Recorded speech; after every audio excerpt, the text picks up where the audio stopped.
Since he was little, Guyul watched his sister steal the spotlight. Parents just adored her, and it drove him up the wall. He knew he didn't have her natural charm, but one day at a party, he saw something special, a birthday cake. He just had to blow those candles out. He did it, and the birthday boy started bawling. Everyone stared, confused. Guyul panicked and started crying too, but somehow he looked so pitiful and cute doing it. The guests actually started comforting him, telling him it was fine. He realized right then he was totally forgiven. That was his light bulb moment. Guyul learned exactly how to weaponize his looks to get his way, just like his sister. He kept that act up as he got older. It was a total life hack. Like when he bumped into a guy, he just turned on the puppy eyes, looked guilty, and the guy ended up apologizing to him instead. He could get anything he wanted, even in dating, but his charm hit a wall just once. He thought he had a classmate wrapped around his finger, but the guy just saw him as a plain friend. Turns out, that guy actually hated his act. He didn't find him cute at all and just cut him off. Fast forward, he's finished school and works at a bank, packed into the subway every morning like everyone else. Honestly, he's a pro. No matter how scary or rude a client is, Guyul flashes that smile and signs the contract. But don't get it twisted, he's a nervous wreck inside. Breaks are the only time he can actually breathe. Back in the staff room, he thought about his last client, turns out. A decent person, despite looking a bit rough. Instead of a proper lunch, he just popped pills to kill his stomach pain. Anything to keep his figure. He'd been at it for a week. Maintaining that perfect look meant barely eating. It's the price he pays. He tried to push those useless dreams out of his head and rested for a few minutes before heading back to his desk. He knew he was still terrified of clients, but he had to keep pushing. That's just the job. He called the next number, and this guy walked up dressed like $1,000,000, but looking every bit the gangster. The stranger ignored the call for ages. Guyul actually thought he'd just gotten bored and left. But as the man finally approached, Guyul realized this wasn't your average customer. This was a whole different animal. Still, he put on his best bank employee mask, calm, polite, professional, but his eyes were scanning everything. He's trying to place the guy's age. He looks surprisingly young, despite the dark sunglasses. Usually, people only wear those indoors to cover up aging, right? He suddenly remembered some weird fact about banks in Florida banning sunglasses. Guyul tried to stay cool, but he was visibly shaking. Even his coworkers noticed. The guy wanted a corporate loan for a travel agency. Seemed straightforward until Guyul pulled his financial history. The guy had tons of unpaid loans just sitting there, even though his company was supposedly pulling in huge profits. And the system? For some reason, it was green-lighting the loan anyway. This was getting weird. Obviously, this was a front, a shady business designed to wash money without getting caught. Guyul didn't know what to do. He started plotting to demand more paperwork, anything to stall for time, and maybe grab a senior colleague for help. But then, out of nowhere, his manager sent a message. Apologize to the client and come to his office. That never happens. In the office, the boss told him to just approve it if the system allows it. At first, Guyul tried to push back. He knew exactly why you shouldn't lend money to someone already drowning in debt. But the boss wouldn't budge. He had to go back to his desk. There was definitely some secret rot here he wasn't supposed to see. Sure, he gets paid, but he was scared. He decided to start quietly saving evidence just in case they tried to frame him later. He returned to his desk, trying to hide his panic, and asked the guy to sign the papers. Then, for just a split second, the guy lowered his shades and locked eyes with him. Guyul froze. Every bad memory came rushing back. the sister who took everything, the boy who didn't care about his face. It all hit at once. He finally understood what kind of person he was dealing with. He felt lower than ever. Even though this guy's presence was suffocating him, he tried to keep his composure and finish the task. He was still doubting his choices, but in the end, he couldn't just follow the manager's order. He decided to do the right thing. He needed a plan, and fast. Dealing with this client was a nightmare waiting to happen. Keeping his composure, Guyul offered a polite smile, apologizing as he firmly denied the loan. The client just smirked and walked out, promising they would meet again. The manager rushed after him, desperate to smooth things over. Even with the boss blaming him for failing the task, Guyul stood his ground. To talk things through properly, the manager insisted they grab lunch together outside the office. Arriving at the restaurant, they were met with a spread of raw fish. Guyul was the guest, but his stomach couldn't handle any of it. He was forced to order plain rice porridge, which was honestly such a letdown. The manager finally understood why Guyul blocked that loan request. That client had a record that spelled nothing but trouble. The boss admitted he wanted Guyul to act exactly that way, not to chase profit, but to stay safe. Having been away for so long, he knew which criminal circles were best avoided.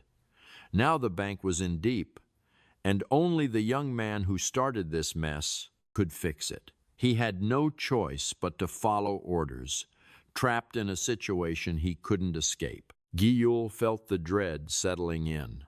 Meanwhile, the strange client was being driven home, his driver trying to brush the whole incident off as a simple misunderstanding. He suggested trying another bank, but the client refused point blank. Back at work the next day, Guyul kept thinking about that lunch, feeling anxious about what was coming. He was grateful the manager was looking out for him, trying to shield both him and the bank. But it was far too soon to breathe. Easy, the threat from the criminal underworld wasn't going away. At least they offered a massive payout for his help, a full year's salary, if he could just pull this off. Guyul was exhausted and dying to sleep, but going home wasn't an option. A message from the boss pinged on his phone, demanding he head to a specific address that very night. Before facing the gangster, he had to pick up a new suit, funded by cash left in a book on his desk. It felt incredibly sketchy, but Guyul trusted the manager. He had always been there for him before. He showed up at the high-end restaurant as ordered, though he decided to skip buying the new clothes. The staff greeted him with practiced politeness and led him straight to the private room. The client was already there, ignoring Guyul completely as he swirled his wine. The air in the room was suffocating. Guyul was on edge, wondering how dangerous this man actually was. He studied the man's face, which didn't look like a typical villain's, yet the fear remained. He realized every time he saw this stranger, he felt a bitter sadness because he couldn't just tell him how much he loathed him. He was tired of living his life following orders he hated. He tried to explain his actions, hoping to smooth things over with a formal contract or some kind of compromise. The man didn't seem to care about his words. Instead, he mocked Guyul for the hostility shown at their first meeting. He clearly wasn't just a thug. He'd done his homework and dug up everything on Guyul's past. The young man was just a middle child from an average family, working a desk job. Clearly, he was obsessed with Guyul. For better or for worse, you don't research someone unless they've truly gotten under your skin. The gangster was likely just power-tripping, desperate to prove he was in charge. He even managed to poke at Guyul's old insecurities, but remembering his promise to the manager, Guyul forced a smile and tried to appease him. Since a loan was off the table, he had to find another way to make things right. Suddenly, Guyul snapped and stopped playing nice, turning openly rude and daringly suggesting something intimate as an apology. The gangster wasn't shocked at all. He leaned in close, whispering that this wasn't the first time Guyul had made such an offer to a stranger. Getting no reaction, the young man dumped his wine right over the guy's clothes, hoping to end the misery right there. Enraged, the man grabbed Guyul by the hair, forcing him to stare at the stain, demanding he answer for his insolence. He was trying to break Guyul's spirit, but the employee fought back, screaming back at him. Guyul clung to the idea that he had rights, that the law would protect him, so he stayed defiant. The next day, he had to face the music and report to the manager. The news wasn't good. Rumors about that special client were flying, and the whole bank wouldn't stop whispering. I had to spill the truth. We weren't out of the woods, but I managed to dodge the messy details. No massive payout, sure, but I didn't get fired or punished either. Back to the desk it is. One of my coworkers, Guyul, was absolutely fuming. He clearly helped tweak the system to push that loan through. He tried to play it cool, but I could tell he was dead set on making me pay. I'd ruined his little scheme and kept the evidence. Now, all I could think about was that lost money. The job was a disaster, and I already regretted taking it. Time to just bury myself in work. But the guy's behavior was etched in my brain. My best bet?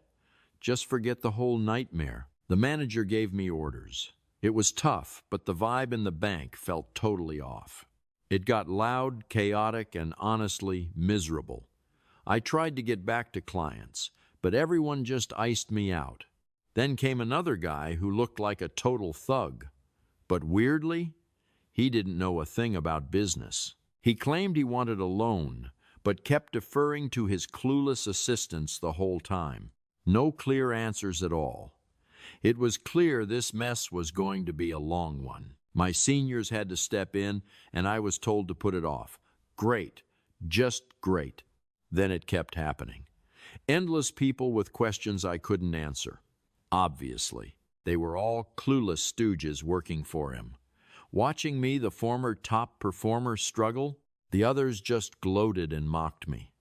I knew exactly who was pulling the strings, but I had zero proof. Weeks went by, and my desk was buried in work. I couldn't understand, despite how simple it should have been. I was working late constantly, missing my train and blowing cash on taxis. I needed a drink. The pressure from this criminal was killing me.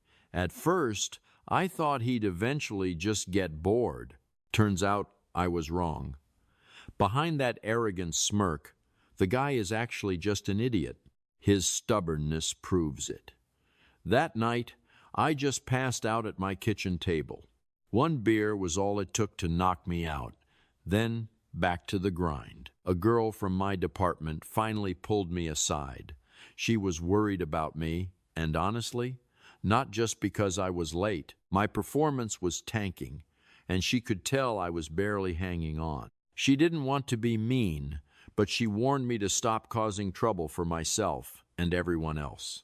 I asked her about the weird clients lately, but she looked confused. She hadn't noticed a thing. Of course, they only came for me. Since I was running late, I grabbed a quick lunch. Back in the break room alone, I really felt the weight of it all. I used to love this job. The worst part? I couldn't tell a soul what was actually going on. I was totally on my own. Suddenly, a colleague walked in, looking serious. They told me I was needed in the office for special guests. My gut dropped. I walked in and saw that nightmare client chatting with the manager. They were talking about a peaceful resolution. Yeah, right. The manager was terrified of him and just trying to stay on his good side. He walked out, leaving me alone with the one person I never wanted to see again. That's when it hit me. I was just a pawn they were using to save their own skins. What do I even do? I thought I might finally get some answers. I'd always given this job my absolute best. But I didn't sign up to deal with his threats off the clock. He smirked and admitted those thugs were his messengers. I mean, I knew it, but hearing him say it made my skin crawl. I was so tired of holding in all this rage. If I didn't need this job, I would have knocked that smile right off his face. I had to keep it together. I asked him why he summoned me, and he just brought up the last incident again. The guy, he wanted me to follow through on what he asked before. No way was I ever getting close to him. I tried to insult him, calling him out for his weird obsession with me. He didn't even care. He just said he wanted to humiliate me for daring to defy him. This villain knew far too much about Guyul. He even pegged his personality perfectly, despite them barely knowing each other. Turns out, Guyul is pretty fragile, if smart. His real weakness? He just can't stop sticking his nose into other people's business. He plays the noble hero, doing whatever he's told, even if it means getting dragged into some seriously sketchy, indecent situations. I couldn't watch this anymore. My blood was boiling. The sheer arrogance of this client, acting like he owned the bank. He didn't even try to hide his disdain for me. I'd reached my limit. The professional mask was slipping. I went to swing at the gangster, but a massive hand grabbed my wrist. Fighting back? A total lost cause. He could have broken me with a flick of his wrist. Instead, he just pinned me against the table. Absolute power play. I was screaming, thrashing around, trying to escape that suffocating grip. But at first, I was completely trapped. I didn't give up, though. With one sharp, desperate move, I wrenched my hand free and clocked him square in the face. I shoved him into the chair and straddled his lap, ready to unleash everything I had. I was done being pushed around. That's when my coworker walked in. She was just bringing tea, but she walked straight into a total nightmare. My clothes were a mess, and I was all over him. I tried to explain, but then he lifted his shirt. That was the final nail in the coffin for my reputation. She bolted, looking horrified, and you know exactly where she went next. She couldn't wait to spill the tea. She gathered the whole office to whisper about the scandalous scene. Later that night, they were all out at a cafe, grabbing drinks and tearing my reputation to shreds. One of them even started digging into my hiring history, claiming my credentials were shady from day one. I started out in security, but they all thought I was too soft for it. My own colleagues, they actually talked about reporting my hiring as illegal, just to keep things clean. Thankfully, that didn't go anywhere. They eventually dropped it, opting to toast the Employee of the Month instead. Classic office drama. Life was getting unbearable for me. I didn't defend myself. Explaining would just make me look guiltier. I just hunkered down and tried to work through the noise. I even skipped lunch. My stomach was in knots. In the break room, I could hear them. Every word was a jab, acting like I'd practically begged for that encounter. When I walked into the VIP room, the chatter died instantly. They just glared at me with pure judgment. I just gave them a smile, like it didn't touch me at all. I had work to do, and they weren't worth my time. My desk mate grabbed coffee for everyone but me. He claimed he just forgot. Yeah, right. We both knew he was bitter. That gangster's account was supposed to be his. I cost him a massive payday. It wasn't just him, though. The bitterness was contagious. Everyone had it out for me now. They started dumping their workload on my desk like it was nothing. The office atmosphere was straight up toxic. I tried to push back against the extra tasks, but it was useless. I was trapped under their mountain of work. I ended up pulling all-nighters just to clear the pile. It was relentless. I wasn't the only one there late. The girl who saw the incident, the one who started all the rumors, was still working. As I was heading out, I caught her on the stairs, still yapping on the phone. She was spewing the same lies she started. Listening to that, I felt sick. There was no way to prove my innocence. I decided to just go home and deal with the fallout tomorrow. But the moment I stepped outside, Tae-jin was there. He wanted to finish our little talk. Seeing him made my blood boil. He was the reason my life was currently a living hell. I stood there, venom in my eyes, fighting the urge to explode, trying to keep my head. I realized I couldn't win this right now. I brushed past him like he was invisible, grabbed a taxi, and left. Tae-jin looked shocked. He'd been waiting for me to break, fully expecting me to cave. Watching me go, he started dissecting my behavior. He couldn't wrap his head around why I didn't snap. He kept thinking about how I tried to fight back, but eventually just retreated. He found it fascinating. He was certain that, eventually, I'd be forced to accept his terms. He wasn't going anywhere. He thought back to his childhood, to all those lessons about breaking people, and realized he completely disagreed. He loved the thrill of crushing someone's spirit. I was way more trouble than he expected, but that just made him want me more. He wasn't about to walk away. And meanwhile, I was just trying to get home in one piece. The driver was worried. He looked pale, so the stranger offered him a ride to the clinic. But my boy refused. He just wanted to crawl home and sleep. That night, things took a turn for the worse. He barely made it inside, shed his clothes, and collapsed onto the sofa in a daze. Then the nightmares started. Dark rumors about his private life mixed with his painful past, turning his sleep into a living hell. The vision warped into something terrifying. A massive black snake slithered into his dream, coiling tight around him and looming right over his face. He tried to scream, to push back, but it was useless. That monstrous thing just kept closing in, ready to strike. It lunged for the kill, and just like that, he jolted awake. It felt like he'd only been out for a few minutes, but the clock told a different story. He'd been dead to the world for days. He couldn't even fathom how that was possible. Still dazed and reeling, he cranked up the TV volume and chugged some water. The weight of his work life came crashing back down. He couldn't go back to facing those toxic rumors. Then, suddenly, the panic hit. He'd missed days without a word. He was definitely fired. Going back to the bank wasn't an option. But without a paycheck, he was homeless. Then, a knock. He thought it was just a delivery guy. He opened the door without a second thought. Big mistake. Tae-jin was standing there, smirking that condescending, predatory smirk of his. He tried to slam the door, but the guy didn't budge. He wasn't going anywhere until they talked. He already knew exactly how many days the kid had missed.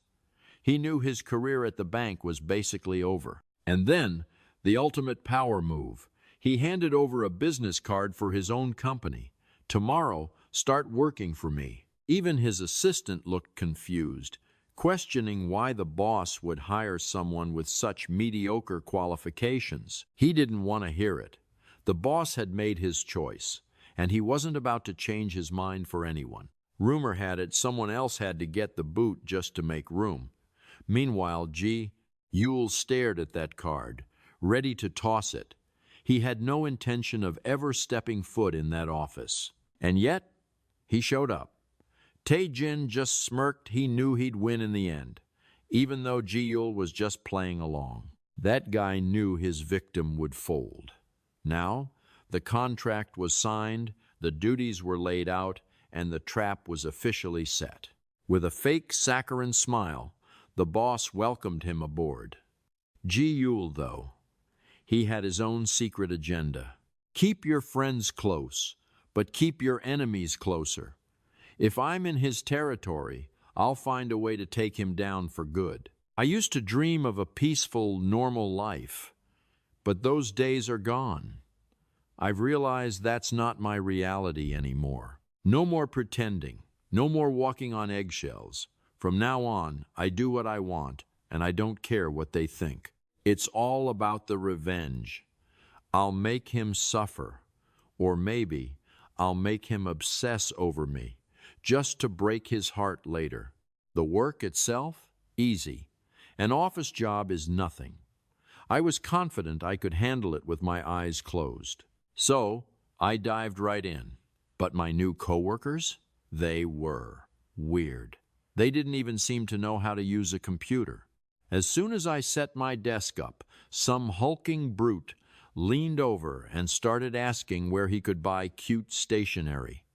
What?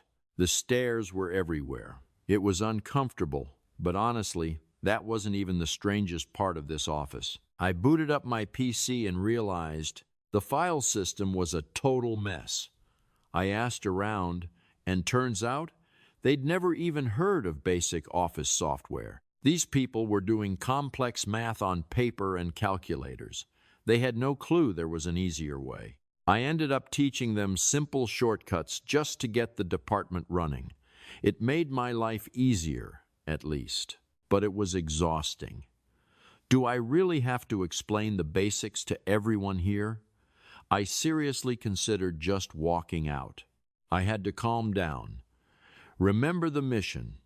I just need to play the part, fake the reports, and use the downtime to dig up dirt on this guy. I'll find those illegal tracks he's hiding. Late at night, Guyul was still grinding away at the office, completely drained. Even after the files were done, I didn't stop. I went digging for corporate secrets, but the trail was cold. Nothing useful yet. Then, a voice from the shadows made me jump. I thought I was the only one left in the building. I scrambled to close my search history, spinning around to see Tae-jin's assistant making some pathetic excuse. I told him I was leaving anyway, but then the boss offered me a ride. I hated the idea. I tried to shut him down, but the senior wasn't taking no for an answer. Now, stuck in his car, it's beyond awkward.